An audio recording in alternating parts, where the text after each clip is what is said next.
sheekadan waxay igu dhacday xilli aan jiray 22 sano. Xilligaas waxaan ka shaqaynayay isbitaal ku yaala magaalada. Isbitaalkaas ayaa waxaa lagu xanaaneyn jiray dadka da'da ah. Maalin maalmaha ka mid ah waxaa la keenay hooyo da'deeda aan ku qiyaasay 82 sano.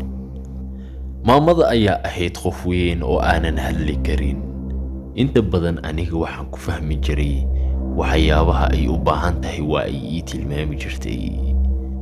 Maalmihii hore aan wada joognay maamada aad iyo aad ayaan isku fahmi weynay, sababtoo ah waxay ahayd maamada qof aanan hadli karin laakiin caawinaad u baahan.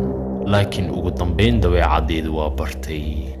Inta badan waxaan ka taxadiri jiray waxyaabaha ay u baahan tahay, laakiin mar waliba waxaan ku dadaalayay in aan qanciyo. waxyaabaha qaar aan ku arki jiray waxa ay ka mid ahaa in ay ii tilmaamto meel eber ah. Markii aan fiiriyana wax waan ka wayn jiray.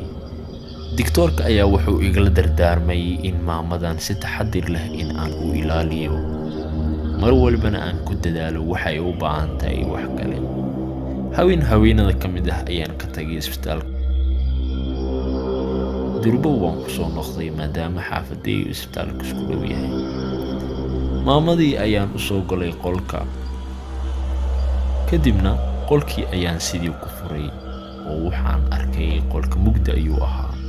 kadibna leerka ayaan daaray. waxaan arkay maamadii oo sariirta fadhida, kadibna qarqaryoonaysa micnaha gacmaheeda dhan uu jareenayo. waxaan hubaa in ay wax qaldan yihiin. kadibna waan naxay. ilaa waxaan ka baryay in caafimaad Ilaahu siiyo, laakiin waxa ugu horreeyaan ka naxay waxay ahayd in ay maamadu habeenka ay hadlaysay. mana garan karin sababta ay ku hadlaysay, laakiin ugu dambeyn hadalkeed ayaan fahmay. waxay ii tilmaamtay qayb dambe ee isbitaalka ee qolka ah. kadibna waxaan isdhahay waxyaabihii ay ku tilmaami jirtay oo eberka ahaa ayuu ahaa.